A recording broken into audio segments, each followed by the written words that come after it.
Vía Pública. ¿Cómo están ustedes? Muy buenas noches, bienvenidos a Vía Pública. Avanzó el tercer retiro de los fondos previsionales. Los diputados aprobaron en general en la sesión especial de la Cámara la norma que permite la reforma transitoria a la Constitución. Como los otros proyectos que pasaron ya por el Congreso, ahora la iniciativa debe ir al Senado, donde enfrentará su segundo trámite. Ahí el texto será analizado en la Comisión de Constitución, la que podrá introducir modificaciones. Según los propios parlamentarios, el escenario más probable que enfrenta este proyecto es que retorne a la Cámara para su tercer trámite. Si no hay acuerdo con lo aprobado en el Senado, si que se aprueba, el texto irá a una comisión mixta, donde representantes de ambas corporaciones tendrán que definir una redacción en común. Todo esto es en sede legislativa. Otra cosa es la decisión del gobierno, que parece ser bastante clara en esta oportunidad, de llevar este proyecto de ley o esta ley eventual al Tribunal Constitucional, porque estima entonces que esta modificación transitoria de la Constitución no sería constitucional. Ahí está la disputa política. Vamos a la mesa de conversación.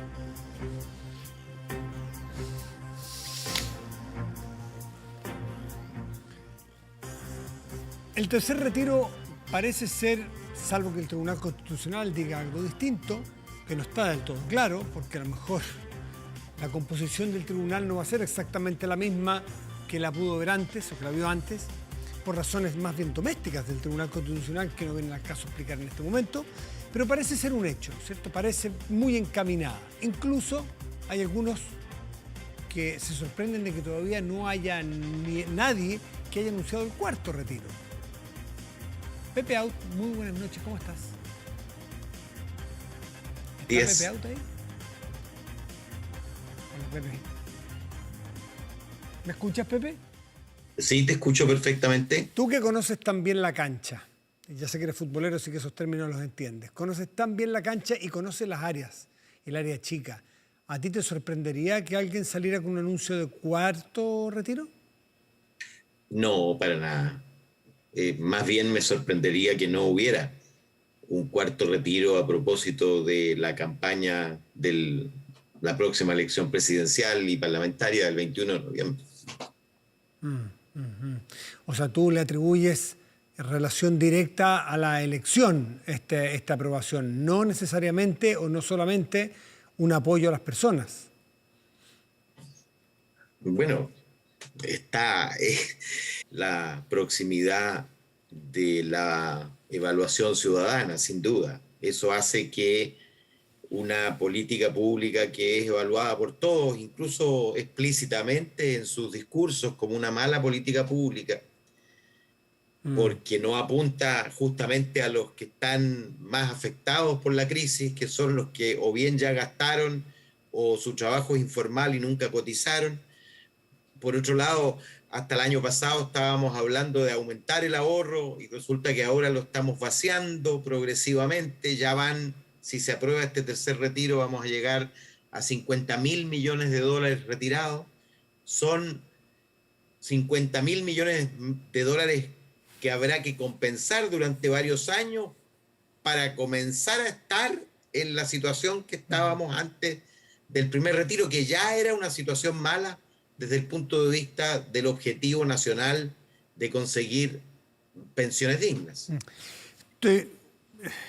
Considerando de que desde David Bravo en adelante, los especialistas, los de derecha, los de izquierda, los del gobierno de la concertación, de la presidenta Bachelet, del presidente Piñera, más bien es consensuado que es una mala política pública los retiros, considerando eso, ¿a ti te había tocado en los años de parlamentario que se discutiera o que se estuviera a punto de aprobar una ley, pese a que haya consenso en que técnicamente es dañina? ¿Te había pasado algo de este estilo? En este extremo no, pero tampoco me había pasado que el país estuviera afectado por una pandemia y un estado de ánimo como este. Tampoco me había pasado que la Constitución y las reglas del juego y el sistema político fueran puestos tan en cuestión. Tampoco me había pasado observar entre mis colegas una especie de pánico a un posible tsunami electoral que pase por encima de todo el establishment político. Tampoco me había pasado ver emerger un liderazgo desde la crítica al sistema desde dentro, como el de Pamela Giles. En fin, hay varias cosas nuevas en la política que no nos habían ocurrido en periodos Ya, anteriores. muchas cosas nuevas. Tú que eres especialista y analista en esto, nuevas pero mejores, algunas mejores y peores, o nuevas y más malas.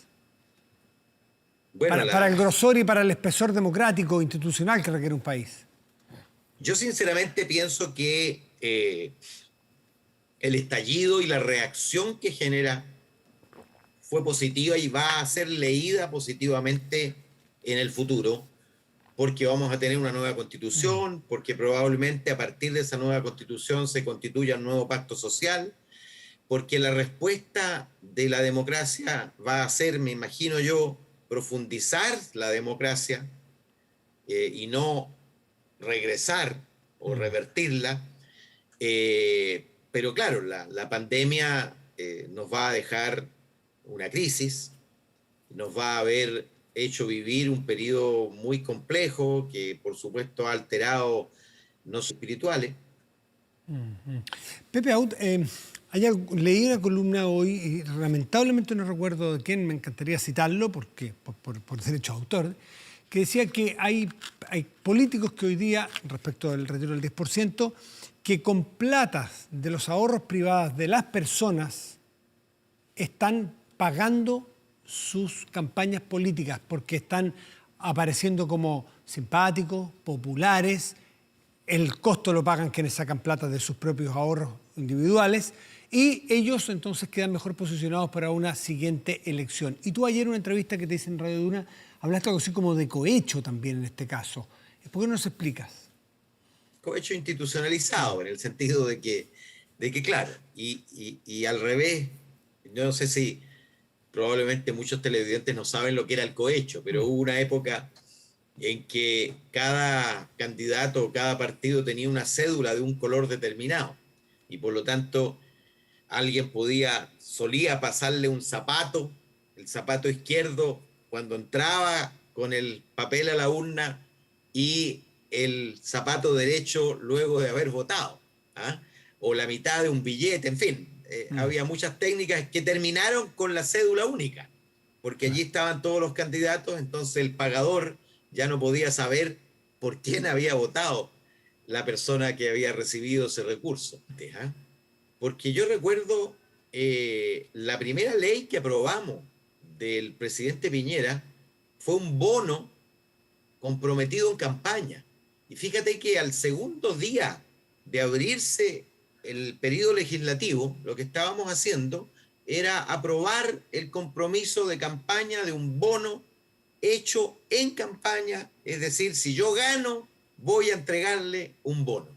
Y ese precedente obviamente probablemente se repita y se seguirá repitiendo. No me extrañaría que en la campaña presidencial haya alguna candidatura que ofrezca ya no un cuarto retiro, sino el retiro íntegro de los ahorros. Y como tú bien sabes, la gente siempre tiene más necesidades que recursos disponibles. Siempre.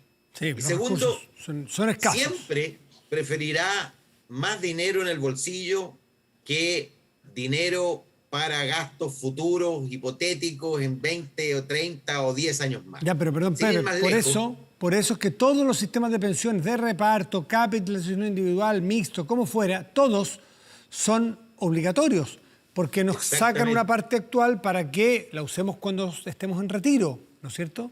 Estemos ya jubilados. Por eso es obligatorio y en todas partes del mundo, eso no es gran novedad. Y eso fue una conquista de la izquierda chilena y mundial. La cotización obligatoria para la previsión. Antes cada uno se arreglaba con sus propias uñas. ¿Ah? Este sistema es demasiado individualista, por supuesto, pero los retiros nos han llevado a hacerlo todavía más individualista.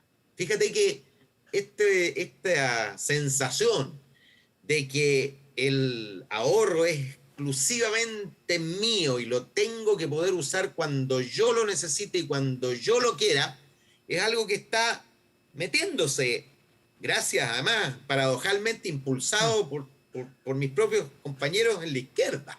¿Ah? Esto no es obligatoria y es para la vida futura. Porque fíjate que las encuestas muestran que después del primer retiro subió la proporción de personas que dicen o que prefieren que la cotización adicional que se esté discutiendo sea íntegramente dedicada a la capitalización individual.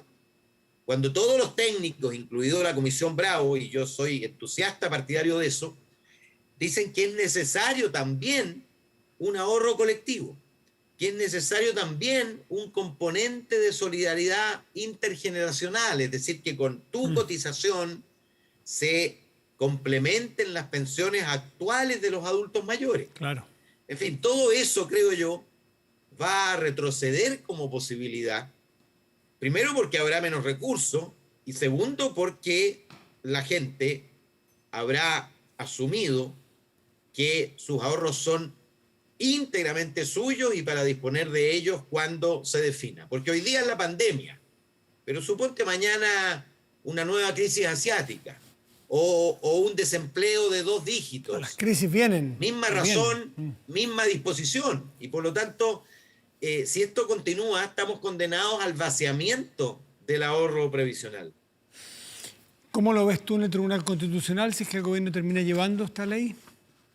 Mira, yo tengo dudas, fíjate, respecto, no soy yo jurista, ni tengo formación de abogado, pero me resulta difícil entender que una reforma constitucional pueda ser inconstitucional. Y efectivamente la cosa estuvo empatada en el Tribunal Constitucional y el voto dirimente fue la presidenta del TC. Y yo no sé si todos los votos permanecerán iguales en esta valoración. No sé si la situación conflictiva en que se encuentra la presidenta y sus relaciones con los demás integrantes influirá en esa decisión. Así que no se sabe si va a poder votar incluso. Pero bueno, eso es parte de lo que hay que esperar porque incluso falta otra Cámara, la Cámara Alta, el Senado, que vea este proyecto. Pepe Out, como siempre. Ahora, ¿sí? El gobierno podría hacerlo ahora, perfectamente. No necesita esperar el final del trámite. Perfecto, puede hacerlo antes. No basta ir haciendo las reservas de constitucionalidad, sino que lo puede hacer antes. Exactamente. Pepe Out, gracias como siempre por conversar con nosotros. Que te vaya muy bien. Gracias a ti, chao, buenas noches. Hacemos una pausa y volvemos, espérenos.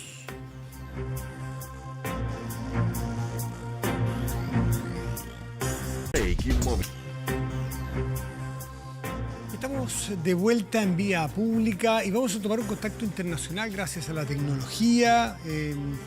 Cuando uno está en pandemia, hacer estos contactos son más complejos. Hoy día es tan natural poder entrevistar a alguien que está en San Francisco, California, por ejemplo, como es el doctor Mauro Costa Mattioli.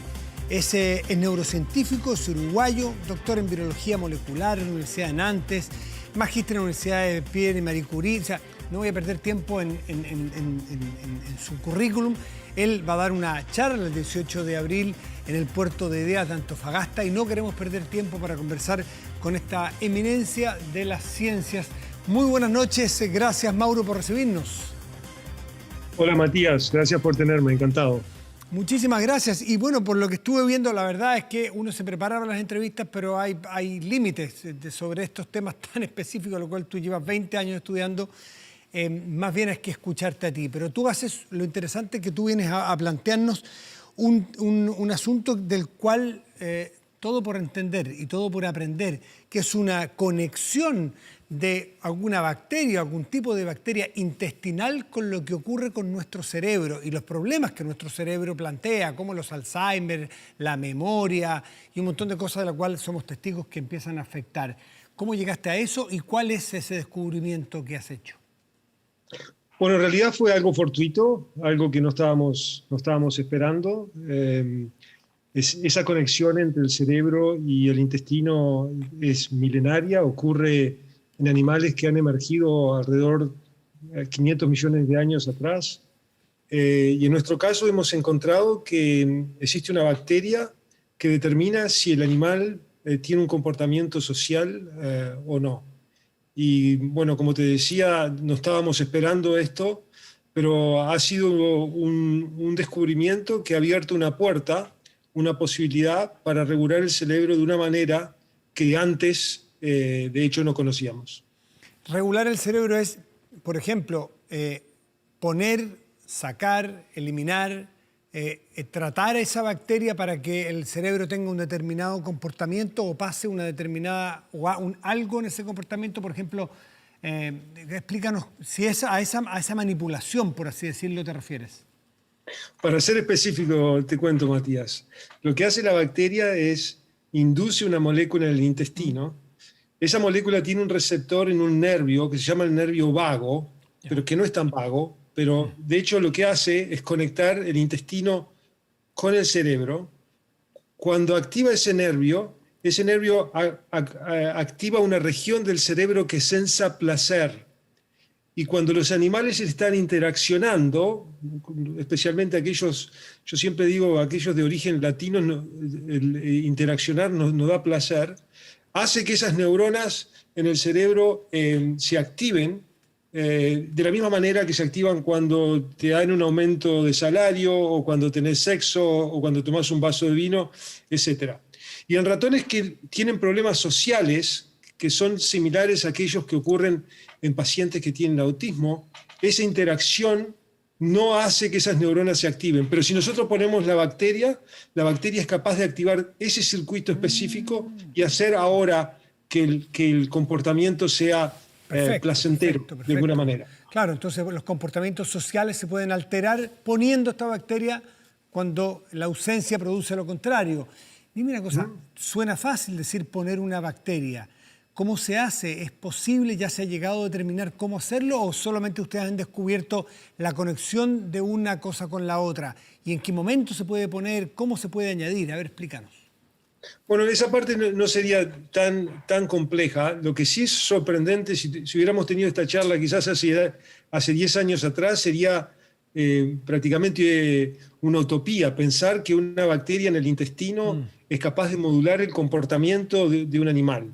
La bacteria es una bacteria de hecho humana que nosotros la ponemos en el agua, pero nosotros pensamos que en un futuro esto puede ser usado de repente en un yogur o en una bebida o etcétera, porque mientras que la bacteria usted la va tomando, si bien la bacteria no es capaz de colonizar su intestino, es activa o metabólicamente activa y como consecuencia es capaz de hacer lo que te describía hace unos minutos. Y tendría que colonizar, vamos a pensar, un animal, un ser humano que tiene ausencia de esta bacteria en su intestino.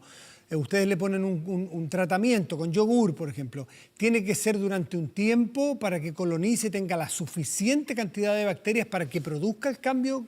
¿O es una sola vez? ¿Cómo funcionaría eso? Va a ser complejo que colonice. Es como si yo fuera el canal y tratara de cambiar, digamos, la política del canal. Sería difícil porque ya hay gente ahí que conoce cómo esto funciona, etc. Pero sin embargo, si yo tengo buenas ideas, no tengo que ir al canal. Simplemente las puedo dar de acá y soy metabólicamente activo. Pero si usted pega de manera persistente y usted se toma eso todos los días, no es necesario que usted colonice, pero sus ideas pueden quedar planteadas y en este caso el funcionamiento de la bacteria. Se entiende, pero si un ser humano, por ejemplo, que no tiene esta bacteria, que le produciría lo que usted acaba de explicar, lo que tú acabas de explicar, algo explica por qué ese ser humano no tiene esa bacteria. A lo mejor su cuerpo, por ejemplo, la expulsa, la mata, la inhibe en su colonización. Entonces habría que ir al origen, porque si yo pongo una bacteria ahí, ese organismo probablemente la va a volver a eliminar o no va a tener el ambiente suficiente para que pueda trabajar esta bacteria. Como te decía, no es necesario que colonice. Si las ideas están, la bacteria es capaz de producir durante esas 24 horas esa molécula que te decía, la bacteria hace el trabajo que realmente tendría que hacer. Es difícil que colonice porque, como te explicaba... No está el ambiente. hay un nicho que se genera y cuando viene alguien extranjero, ¿qué viene a hacer acá? Sí. Entonces, pero de todas maneras uno puede suplantar eso y no sería tan necesario que colonice, pero lo que sí sería necesario que durante todos los días usted tenga O sea, es un la administración de tratamiento. trabajo. No es muy distinto a otros tratamientos permanentes para enfermedades crónicas, por ejemplo, ¿no es así? Claro. Mauro, ¿qué efectos negativos pudiera tener una bacteria? ¿Puede tener puede ser bueno para activar este nervio vago para que produzca, ¿no es cierto?, las relaciones sociales, pero a lo mejor tiene un efecto contrario. ¿Está probado eso? Las generalizaciones son malas, incluso esta que voy a hacer. Pero a lo que voy es que en este caso específico, esta bacteria, nosotros, si contamos el número de bacterias que tenemos en nuestro organismo, tenemos más bacterias que células humanas. De hecho, tenemos más bacterias en nuestro cuerpo que hay estrellas en la Vía Láctea. Mira.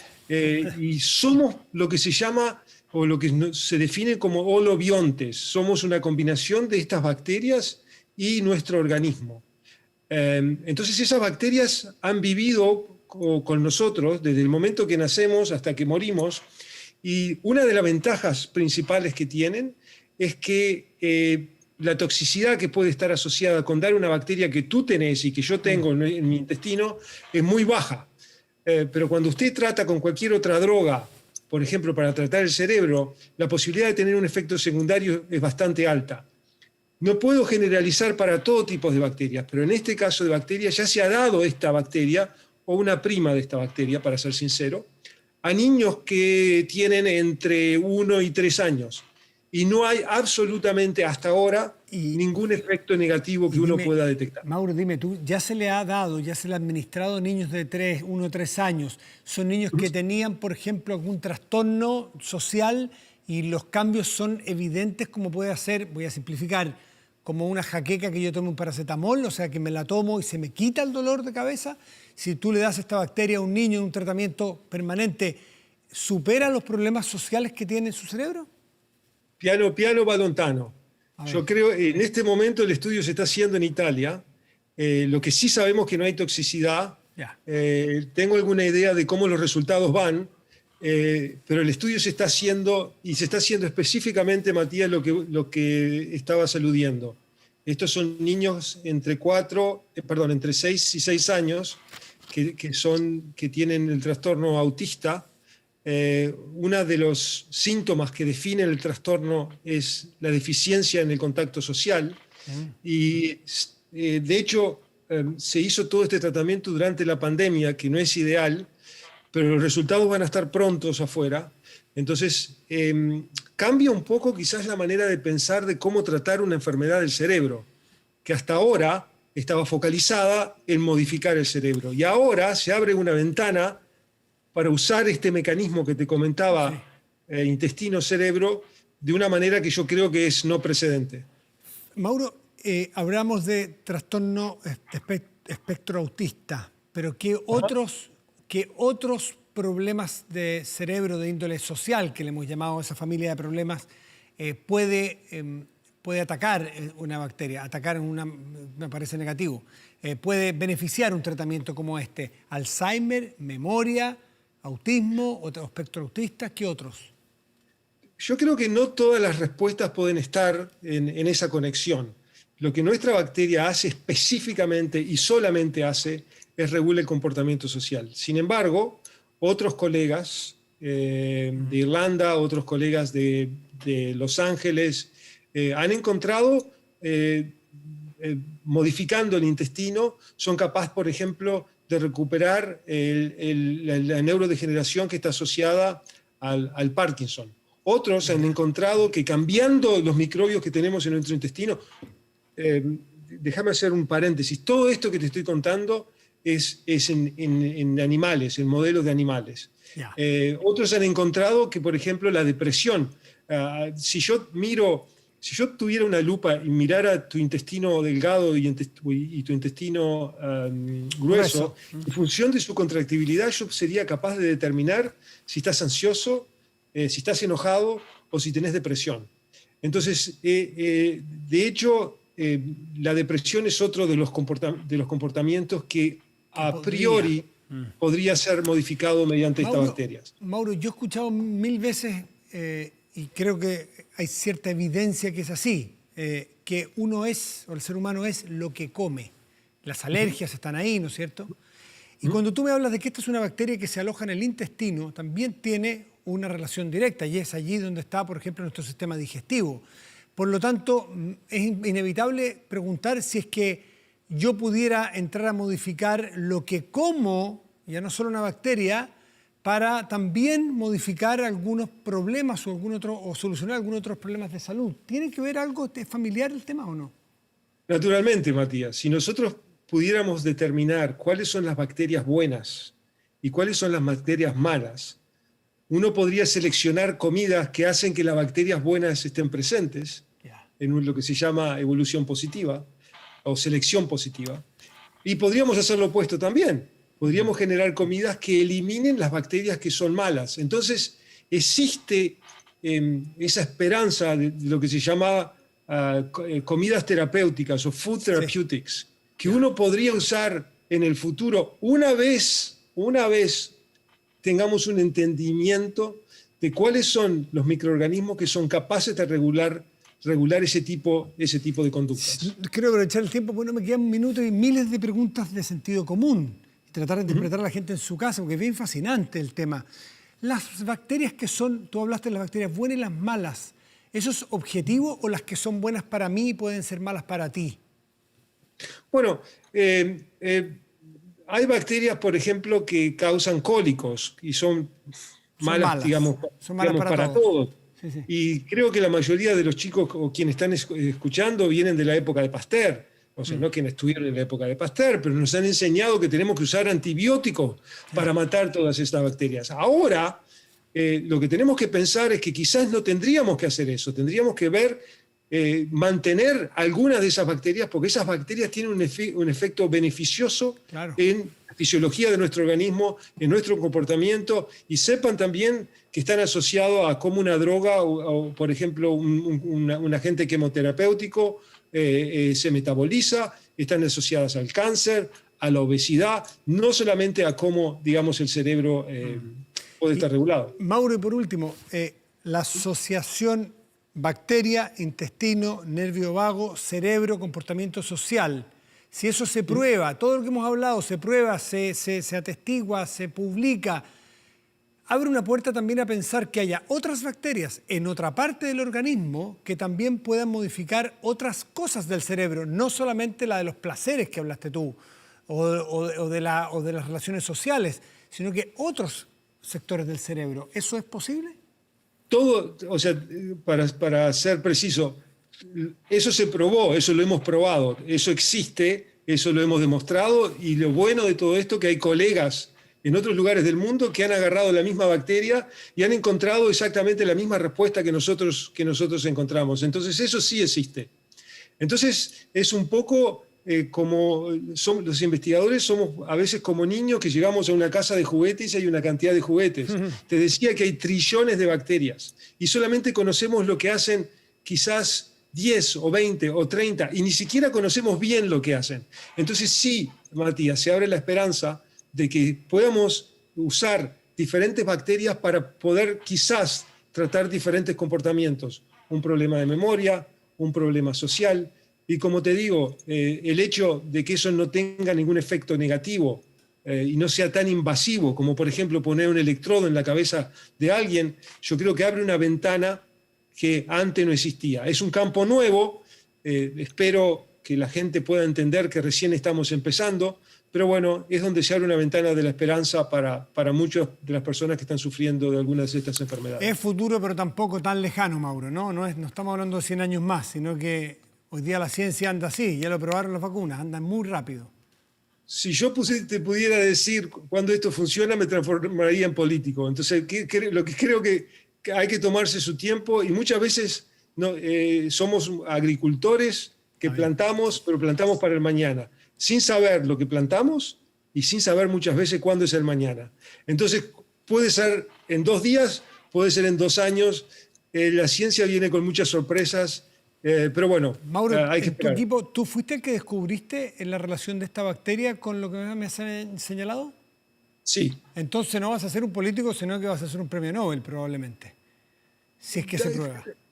Tampoco Mauro, te lo dejo ahí, tranquilo, no tienes que responder porque esa es una locura mía. Que te vaya muy bien, te lo agradezco mucho, esta conversación interesantísima, hemos aprendido. Y el 18 de abril, Puerto de Ideas, déjame decir la hora exacta, 17, sábado 17 de abril, 19 horas, intestino y cerebro, una revolución médica. Mauro, me voy a sacar una foto contigo por si eres premio Nobel. Que te vaya muy bien, gracias por recibirnos, chao. Un abrazo, gracias a ti. Chao. Pausa y volvemos, espérenos.